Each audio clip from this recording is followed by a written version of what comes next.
Trinitarians today teach so many false things about the Trinity being in the Bible that we have to go through each one of their arguments to prove them wrong.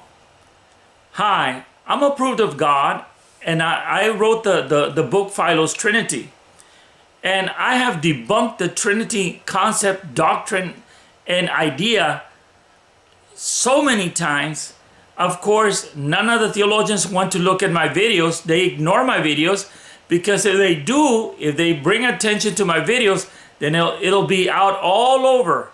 People will know that the Trinity doctrine that is believed today by Catholics and Protestants alike is a pagan concept that came many years ago, and it is false as can be. Today I want to speak to you about Deuteronomy 6:4, the Shema of Israel, where it says, "Hear, O Israel, the Lord our God is one Lord." This is very, very important. Trinitarians say that the Trinity is found there because the word echad, or where it says one Lord, it really means one union, one combination, one company. So they're lying through their teeth. When you study Deuteronomy chapter 4, 5, and 6, 4, 5 leading up to 6, you will get a clear picture of what God is saying. And I'd like to teach that to you today because it is important for us to follow the Bible and not follow the false teachings, traditions, and commandments of men. In Deuteronomy chapter 4, verse 19, we find something very, very important. "And lest thou lift up thine eyes unto heaven, and when thou seest the sun, and the moon, and the stars, even all the host of heaven, should it be driven to worship them and serve them, which the Lord thy God has divided unto all nations under the whole heaven." This verse is very important because here the Word of God is teaching us that God is warning His people not to follow the beliefs of the nations around them.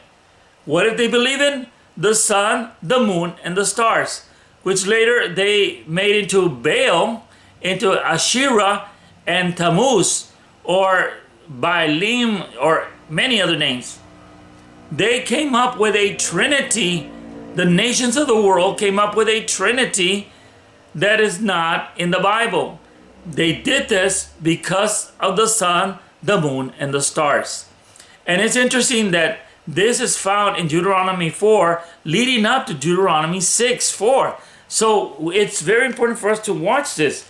In other words, the concept of three gods or a trinity started many, many, many centuries ago by the nations of the world who were pagan and not following the God of Israel. All the while the God of Israel was emphasizing that He was one God. Listen to this. This is Deuteronomy 4:35. "Unto thee it was showed that thou mightest know that the Lord He is God, there is none else beside Him." Notice also verse 39, Deuteronomy 4:39. "Know therefore this day, and consider it in thine heart, that the Lord He is God in heaven above, and upon the earth beneath, there is none else." So this is Deuteronomy 4 leading up to the Shema of Israel. And God is telling them, as He had told them from the beginning, that He was one God and there was no one beside Him. There was no other God. There was no other person. No, it was just God Himself. And He taught this to Israel, and they were supposed to walk and teach this precept, this concept, this principle to all their people from generation to generation. In chapter 5 of Deuteronomy, it talks about how God took them out of Egypt, which was a Trinitarian nation, pagan nation that believed in Isis, Osiris, and Horus. So they came out, the Jews came out from there, and God was trying to sanctify them in believing in only one God.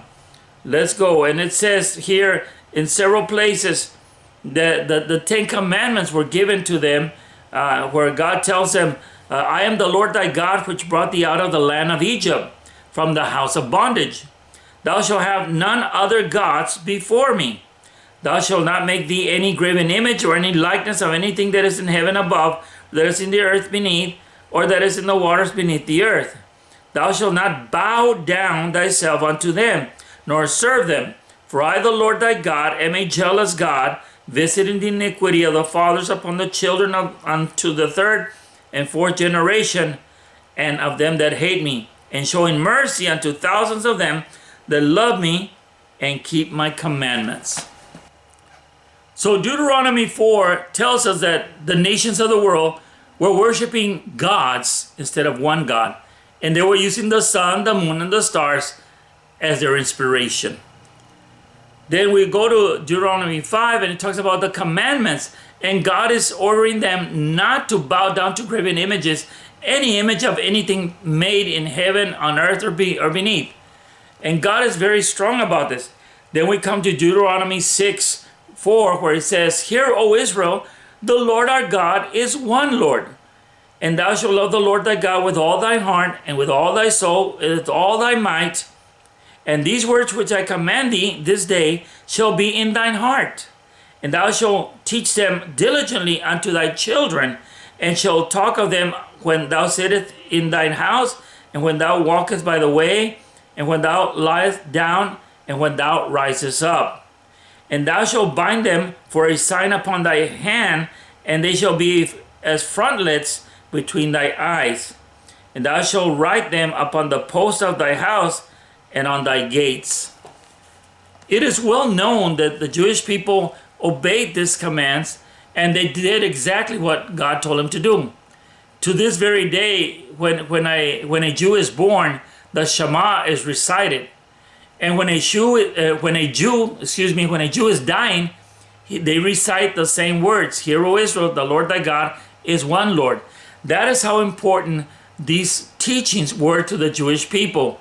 And now very important for us Christians who have taken or received the gospel from them, because the apostles were Jews. Now, important to know that the word, Hear, O Israel, the Lord thy God, the word there is Elohim.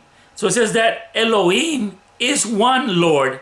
Elohim is one God. So this nonsense that Elohim means plurality and that it really fits the Trinity is a lie from the pit of hell. Because Elohim is one Lord, one God.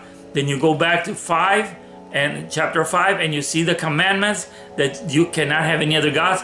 Go back to chapter 4 and you see where God again emphasizes that there is no other God beside him. So everything that is being taught by Trinitarians on the Shema of Israel is false.